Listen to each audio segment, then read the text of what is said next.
He had his gun, so he just swung it open. I start to notice that, the atmosphere feels a little bit weird. First thing he seen was this 6.5 foot tall, broad shoulder, dark hair. That freaked him out. We hadn't talked to her about like life and death and what any of that means. She's 3 years old, So we turned around. Suddenly there's a whole tree falling across the road. And she was describing to us that, there was a deceased person that she could see visually.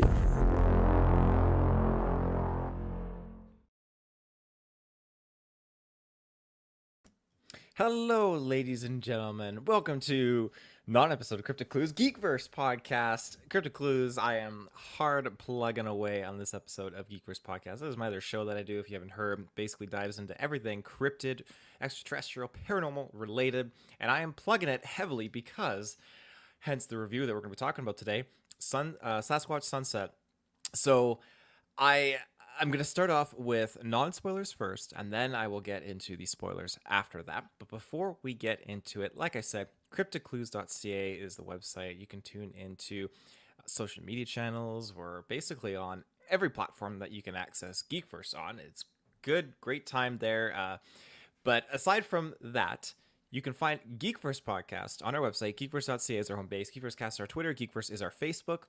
Be sure to check us out on our Patreon, because our Geekverse Patreon is just overloaded with content. Tons of retrospectives, tons of awesome Patreon folks over there. I've got to shout you guys out, the Patreon producers: Aaron Braden, April of Darkness, Jack Grant, Muds, Sam, and T Money. You folks are fan-freaking-tastic. Love you all. And as I said, ad-free early episodes available on the Patreon. Right now, what do we got for retros? We have the Aliens retro coming out soon, and that's in anticipation for Aliens Romulus. We have the Mad Max retro that is leading up towards the Furiosa Mad Max saga film. And then we also have the Planet of the Apes retros that are dropping there in anticipation for Kingdom of the Planet of the Apes. So there's a lot of great content. Definitely check that out. Currently on our live feeds, we have available to the public our X-Men 97 reviews, and if you want to get more X-Men content, you can tune into our X-Men retrospective, where me, Kirkland, Travis, and Dylan cover all the previous animated seasons of the X-Men. So what else do we got going on? We did a Civil War review. There's a Godzilla x Kong New Empire review. And I believe that Travis and Kirkland did, what was that? Monkey Man review. There we go. Just a whole bunch of stuff. It's absolutely great. What do we got? Hunter Iggy in the chat. What's up? Oh, it's good to see you, Hunter Iggy. Thank you for tuning in. This is gonna be a good time. Getting into the movie now, non-spoilers, of course. I had not really any general idea of what I was going to be immersing myself into. Obviously Sasquatch, of course, but I saw the trailers and saw the posters, whatnot, and I just really couldn't pick up on what we were in for. I will say I took my mom to see this movie, and I will just put my foot right down now and say, if you are planning to take your mother to this movie, don't.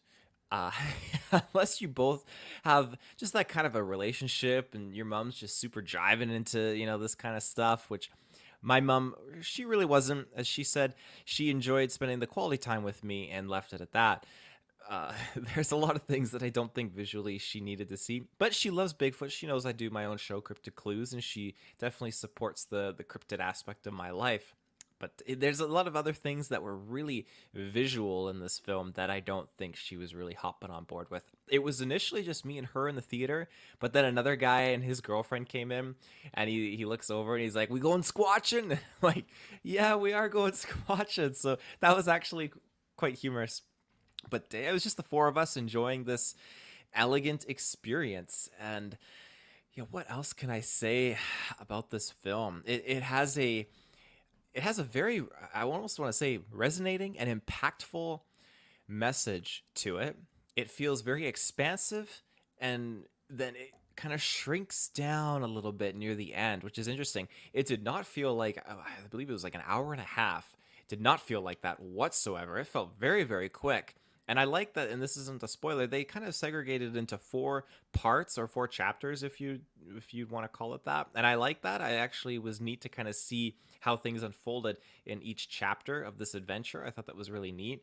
I have cons, but what kind of cons are they when you look at it? I mean, have I seen a Bigfoot? No. I mean, I cannot speak to how I think that they would act or whatnot. I think the actors did a great job portraying Sasquatch in this film. I think it was quite humorous at times too, and there were other moments that were quite serious and actually quite upsetting. Upsetting is that the right way to put it? Maybe saddening is how I would call it. So I think that they did a good job, and I think that that's the other con that I have, though, is that maybe the actors that were doing this, to me, they just felt like it was a little bit too human. And then the other side of it was maybe it feels a little bit too monkey-like, and there isn't that kind of unique in-between where I just wanted to kind of see it be its own thing. And hence my name, Messing with Sasquatch. I kind of like that version of how a Bigfoot is, where it's very animalistic, but then you also have these calm moments where it's not very human, and there's certain things that they do in here where it feels like it is human. And maybe it's just something I need to revisit and touch upon again, because in my perspective with Bigfoot and the way that I listen to these reports and I talk to these people that have had their sightings, Bigfoot is something that people see it out in the bush, and it's like, oh my gosh, it looked, and I felt like I was looking at kind of like a human-like thing, paraphrasing, of course. And in this movie, it's just the mannerisms feel too human. Again, I haven't seen Bigfoot, so I'm just baba lagging, whatever, not making much sense with it. It was just something that I just felt that and just kind of like critiqued on. But ultimately, it's just a minor little thing. I had a good time with this movie, and I think that the music was quite elegant and quaint. And as I said, the story felt expansive, and then it shrinks down intentionally into this interesting kind of climactic ending that really makes you feel a certain way towards a certain, I would say, antagonist to this film, where you don't really see this antagonist, but you can definitely feel the presence of the antagonist throughout the film, kind of the aesthetic and the atmosphere, which I really liked. It's a heavy film at times, and I want to say you should go to see it in theaters because I think it's very powerful. It was visually beautiful to see on screen. The location was wonderful, but it's also something that, I mean, if you can't make it to the theater, absolutely see it as soon as you can at home when you can, because it's definitely something I think everyone should see and should enjoy. I think that they definitely blow some of the analogies or stories off of Bigfoot a little bit too far out, but I think this is a film that's supposed to be comedic and kind of upbeat at times as well. So maybe I'm just being super, super picky, but we got Hunter Iggy, Geekverse. So no DC today. I don't know what you mean, no DC today. Unless you mean DC as in Zack Snyder, as in Rebel Moon. Maybe I'm just kind of stretching that a little bit too far. They're doing their Rebel Moon Part 2 review tomorrow. And I might join for that. I might not. I'll have to see. If I can sneak it in. I was going to initially do an Abigail review, but then all Sasquatch Sunset just popped in, so you have that. And I had to pick between the two, or between the I guess the three actually, but the ship hasn't sailed yet on Rebel Moon Part 2. We'll see if I have the time to squeeze that in. But yeah, it came down to this and Abigail. I thought, I gotta do Sasquatch Sunset. That's just a no-brainer. Very cool fact though, as I was sitting in the movie theater, I'd like to hop on the Twitter real quick and do a little Now Seated post for movies that I'm going into, and David Zellner actually liked my post, and I couldn't believe it. I reached over. I reached over is a bad way of saying this. I pulled my phone over to my mom. I was like, "Oh, look who liked my my Twitter post. It's David Zellner." And she's like, "Well, who's that?" I'm like, "Well, Mom, wait till I tell you. He's one of the directors and producers of this movie, Sasquatch Sunset." I thought it was pretty cool. my claim to fame. My one person that liked this tweet that I did was this wonderful individual. So shout outs to you, and I'm very happy that you got to make this project, make this film, and got to have it get put out into movie theaters, especially here up here in Canada. I feel like Canada and British Columbia kind of gets not all the greatest of showings. Sometimes we just kind of get the shaft when it comes to these movies, and I'm just very happy that I got to see this on the big screen. It was really, really wonderful. As I said, I wouldn't take my mom again. I kind of feel like it was very uncomfortable watching with my mom, who's practically 70 years old, and this is a very weird experience seeing that with my mom. With Kirkland and Travis, and even I know Dylan's located elsewhere, but just to have him watch this movie and talk about all of it together, that would have been a really good time. To go and see it with everyone would have been fantastic. I feel like Kirkland would have been laughing his head off at so many of these scenes, because there's so many sequences that you're just like, holy shit, this is absolutely bonkers. But yeah, I digress. I think that's where I'm going to cap it on the non-spoilers and start getting into the spoilers. So if you want to go see the movie, you can come back, because we're going to take a quick ad break and get into it. And we are back. So where to start with the spoilers now? I guess that it's for Sasquatch in this movie. You got the Big Daddy, you got the wifey, you got the upcoming next in line adolescent, and then you got the young buck, the junior, I guess you could say. So there's a family of 4, and it starts off just massive. It's beautiful shots and scenery. And just explores and covers so much ground where you feel like, okay, this doesn't feel like an isolated incident. There's so much wilderness out there. It's beautiful. And then it kind of isolates in on the Sasquatch, the family. And the first thing my mom says is, well, they wouldn't walk like that, would they? And I thought, okay, yeah, they're walking like a person.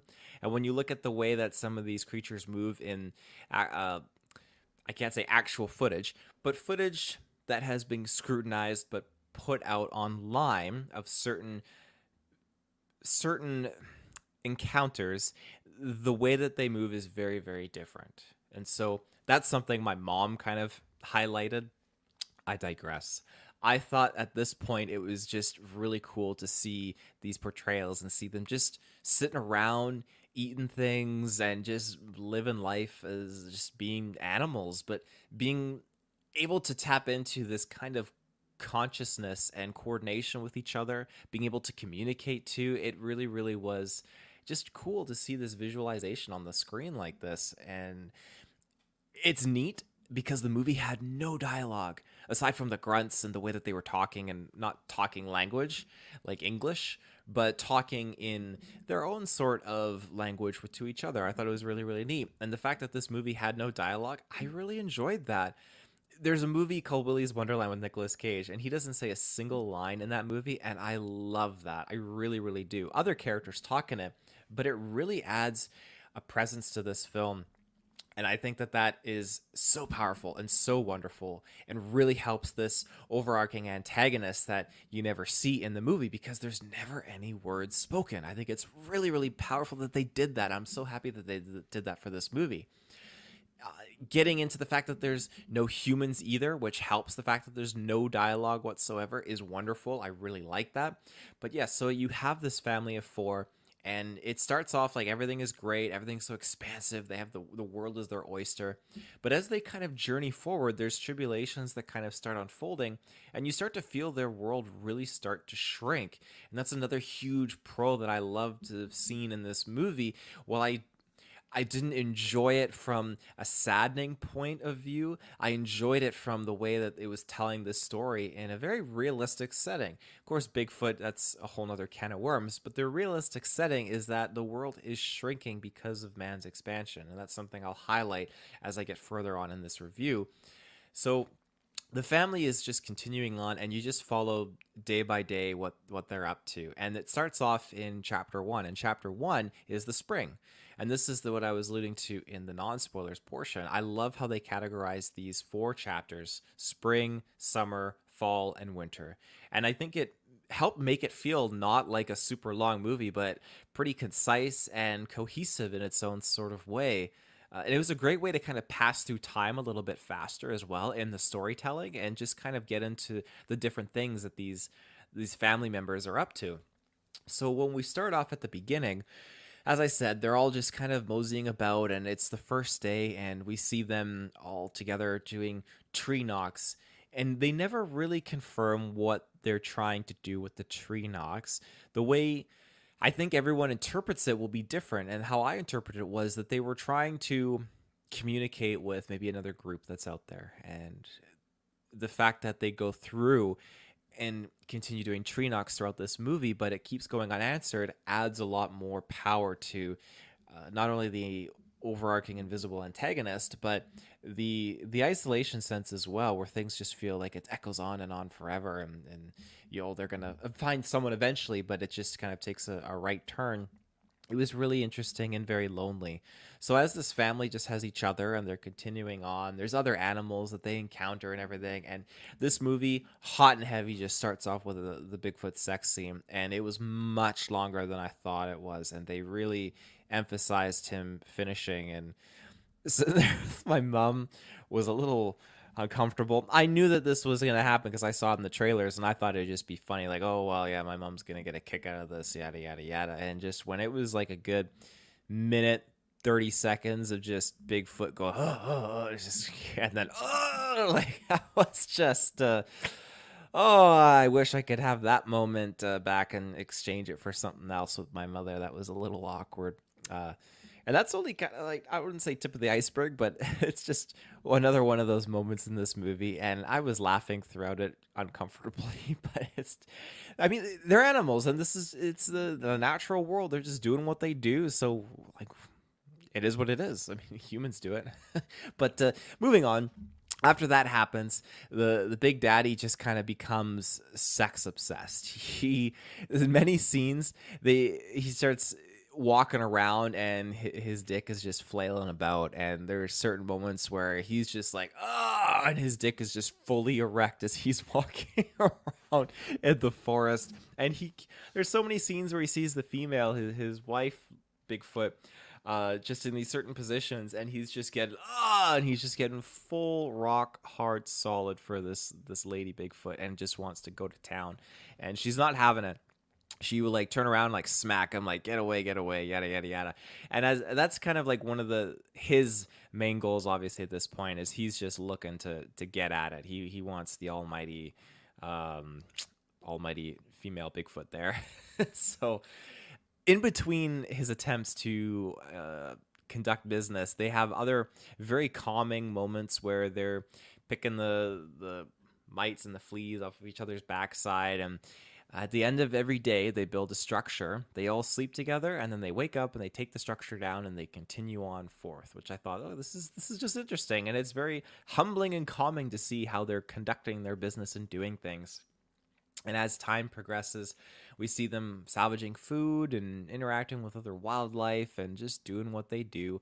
And then things just start to get a little bit more exposed. You start to see more of like the female's body parts, and like she'll be like touching down below and like pops like her hand up to her mouth or her like face, is like doing a bunch of just crazy things. Like you can imagine if you put a person out in the woods and like not Tarzan style, but opposite of Tarzan style, they'd be doing some animalistic things, if you can imagine. So yeah, the story progresses, and they just start to experience some tribulations. And the first tribulation is that while they encounter this bush of all these fruits and stuff that they're eating and sharing, the Big Daddy, he just gets kind of pissed off. He goes to another bush, takes it for himself, and it looks like it's all these raspberries, and he's eating it. He doesn't want to share it with the rest of the family group, and then he passes out, just drugged out on berries, and then he wakes up and sees the family's building a shelter.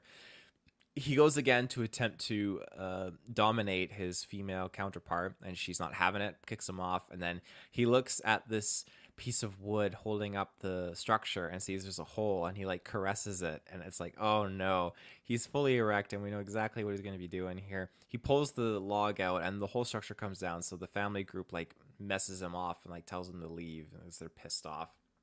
So he leaves. he's walking through the bush, like still fully erect, absolutely peeved out of his mind, and he finds a mushroom and he picks it up, and this mushroom looks like the most psychedelic thing I've ever seen in my life. He eats it, and then he's like vomiting and foaming at the mouth, puking up like crazy, and he finds a cougar den.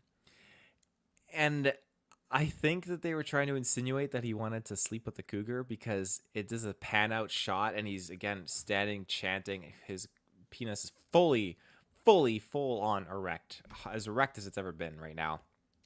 And he reaches in towards the cougar, and then it fades to black. And my mom was like, "Oh God!" And I thought, yeah, I hope he's really not actually gonna sleep with this thing, because he's just that freaking horny. It cuts to the next day, and the rest of the family group kind of like saunter off, and they find him, and the cougar is eating him basically. So he did not have relations with the cat. The cougar killed him and is eating out of his chest. And so they throw rocks, scare the cougar away, and they take the body and they bury the body. And this is, again, one of the other things that people talk about when it comes to Bigfoot is where the bodies. You know, we've had tree knocks, we've had the whoops in this movie, and now we have them burying the body, which I thought was very interesting. And it was cool to see that represented on this film. They bury the body, and they leave these little tokens, basically. They fold little twigs and put them on top of the grave, and then they leave the area. I thought that's interesting to see that. So now as they move away, this is when the antagonist enters the film. We feel, okay, they've lost their main paternal hierarch, and you feel things more at risk for this family group. So the next in line basically is the semi-oldest male, and when they're out there, they're doing their thing, they're exploring, they're sleeping together, and they encounter a tree with a big red X. And this is basically entering the antagonist, and you know that this is man that is now posing a threat. And X is basically marking a tree to be forested and cut down. And at this point, the camera's zooming in, the score is really getting heavy, the bass is kicking in, and you really feel, without seeing humans, and after so many things being semi-comedic and coming off of losing one of these Bigfoot, okay, this feels dangerous, this feels very, very scary. Even though we're humans ourselves, but we're watching this, and it's just from their point of view, from the Sasquatch, this feels terrifying, and I was feeling terrified for them in this situation. So as this moves on from here, we learn, okay, that this female Sasquatch is pregnant, and she's like sniffing her fingers and getting the other Bigfoot to sniff her too, so that they know. But for whatever reason, the other older male Bigfoot, he's like caressing this mossy tree, getting super hard. And so he just is like, oh, I'm gonna fuck this female Bigfoot, because she's like up against the tree, like caressing the back of the moss of the tree trunk. And he like comes out and he's like, oh, like banging his fists together. And she's like, no, I'm not having it, and kicks him away. So he like saunters off, and that's that. They continue their trek. And after a little bit of time, now as we move into summer, we come to this beach area, and when we're at the beach area, they're kind of like throwing rocks and stuff like that, and it's just kind of like a very fun kind of moment, because they're just kind of like wrestling around and just like taking in the moments with each other. They get like a big salmon, and they just are like, I don't know how. I've never seen a fish do this before. Maybe it's just the type of fish, I don't know, but they like cut the back open, and they're like draining this fish guts, splooging all over all three of them. It was crazy, and they're like eating oysters and stuff. It just looked like a great time. But continuing on from there, we get another entry point of the antagonist. They come to a road, and they made it really, really terrifying. And I could really appreciate the way that they filmed this. It felt absolutely overwhelming, because they step out onto the road cautiously. They never felt cement before, and so they step out onto the pavement. And they look down the road, and this road continues on and on and on in the middle of the forest, and they're freaking out. They're screaming, terrifying. And one of them turns around and they look behind them, and they see the road goes in the back, like behind them, on and on and on. So they start freaking out. They can't handle it anymore. They start pissing all over the road. They start squatting, and then like the female, she squats, and then she starts pissing, and then they start shitting all over the road, like crazy shitting. And then the female starts shooting her breast milk out like crazy all over the road as she's shitting and pissing. It's like, oh my god, oh my poor 7-year-old mother, how is she putting up with this? Goodness gracious. That basically cuts off, and then we transition to another beach scene here after the fact, and the three squats are here and they're playing around drinking water. The oldest male looks over and sees this big cut down log and sees a red X on it, and he recognizes it. It gets his attention. And I should say that this Bigfoot, it's interesting because, and this is where he felt like he was a little bit too human characteristically traded, because he's sleeping at night, but trying to sleep at night, and he's counting the stars, and he can't count beyond 3. He's trying to count these eggs, and he can't count beyond 3. But he sees this X, and he's very curious about it. So he goes over to it, and he sees the way that the tree is cut. And you can tell the age of a tree because you can count the layers on the inside of the tree, and that will tell you how old it is. And so he's trying to count them, and he can't count beyond 3.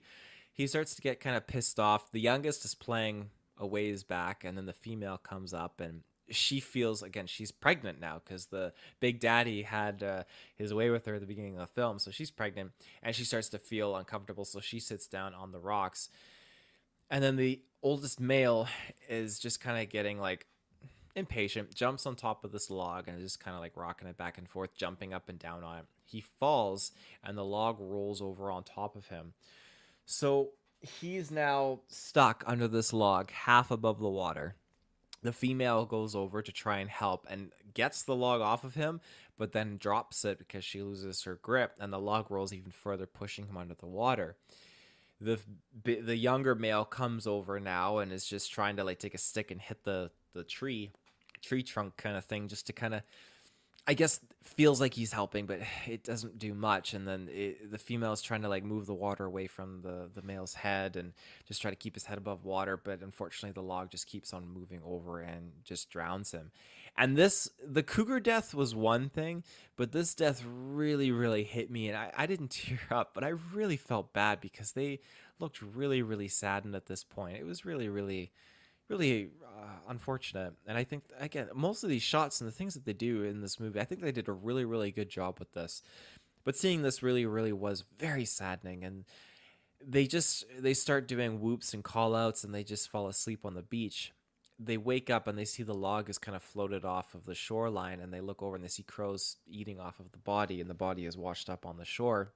So they take the body and they bury the body, and they make more stick tokens, put the tokens down there, and then they kind of sit there for a little bit and just think, and then they decide to move on. So they continue on, and now we get the next time the antagonist returns. It is a human campsite, and there's a tent and all this stuff, and there's drugs, and I got the sense that these were hippies because they have lots of munchies food, and they got lots of pills and drugs and whatnot. So they start eating some of the candies and whatnot, and the female Sasquatch gets the speaker sound system, a Sony cassette deck, and plays it, and the music plays, and she just like is holding the speaker, and you see like a tear come out of her eye, and she's just like infatuated with it. And the other little guy, he's holding a big handful of licorice, and he's just like standing there like, oh my god, this is the greatest song of all time.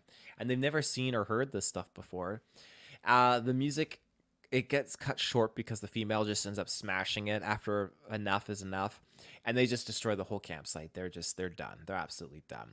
And you never see any humans. It's just them destroying it. After that, the moment here it kicks in where she realizes she's going into labor.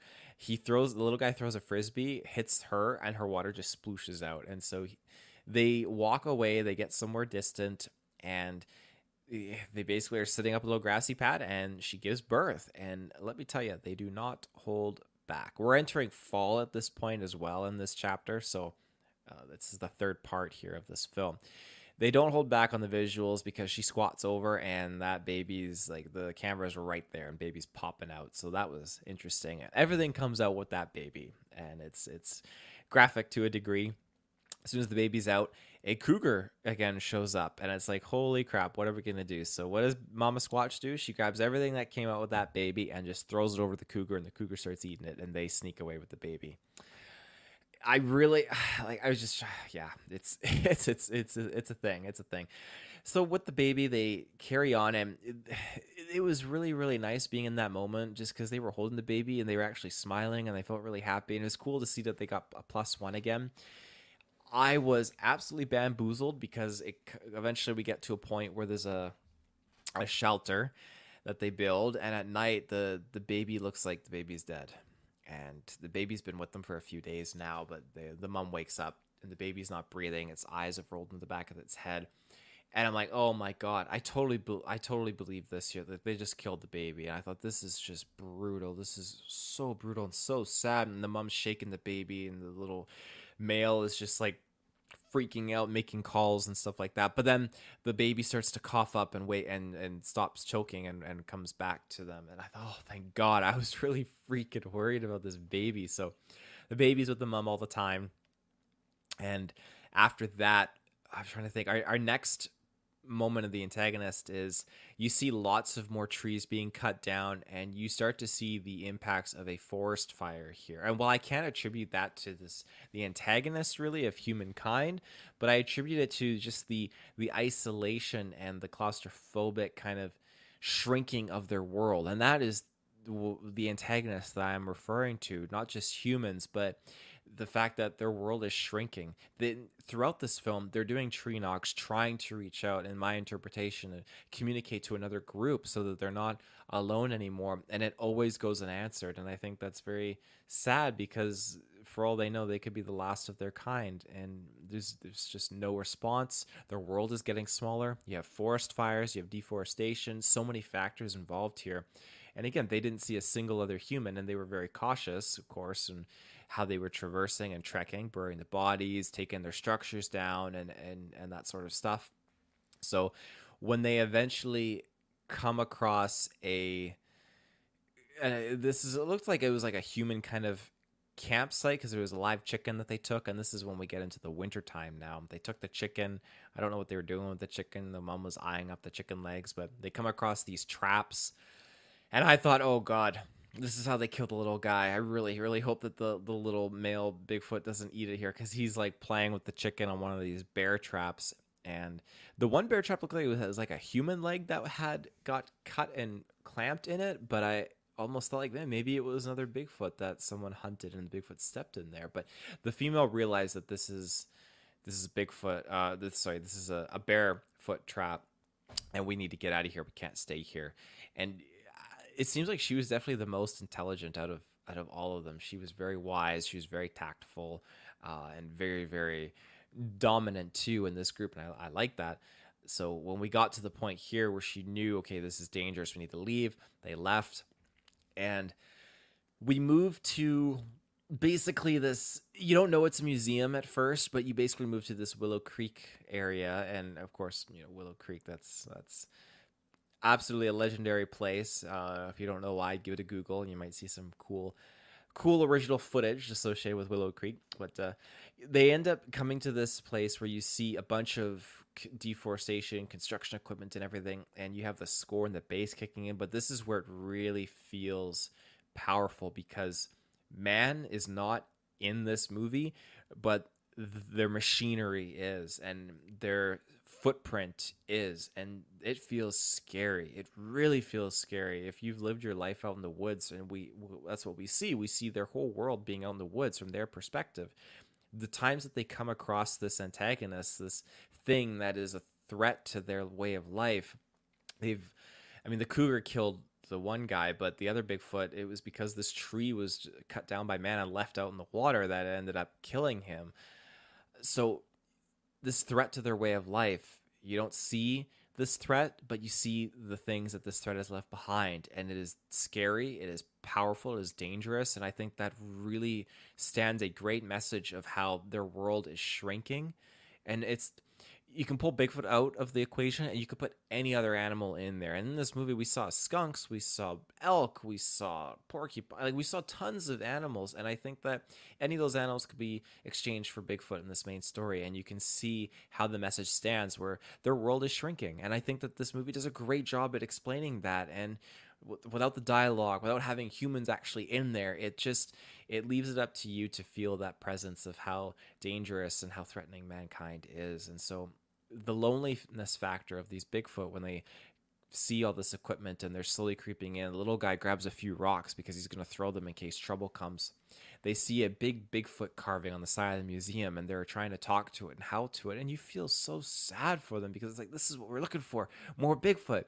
But it's not real, and they don't know that. So the movie ends with them just standing there, and yeah, it's just it's a really, really awesome movie.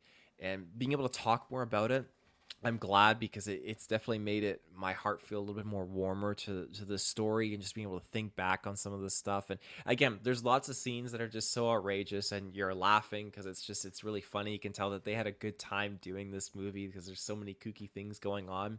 But yeah, I know where I would rank this movie on my 2024 watch list. I know what I would rate it. I'd go probably like an 8 out of 10 because I had a really, really good time with this. I'm docking at points just because of how I feel like certain movements and certain things that they do are very, very human, and the way like they make certain calls too that feel very, very human. And I know because I've tried to imitate those calls and I sound just like them. But I think everything else was great, and I think it's just a very humble movie. I don't think that this is any flack, but I think if you were to get high or stoned and watch this movie, you are like, you're fucking set. You're gonna like think this is the bee's knees. You're gonna go in for the trip of your life. But I did not do that because I was with my mom.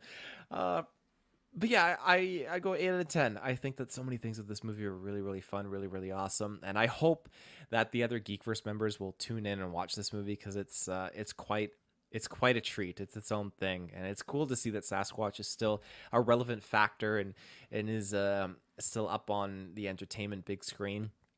I will make a couple suggestions. If you are looking for other Bigfoot films, I highly, highly recommend Willow Creek.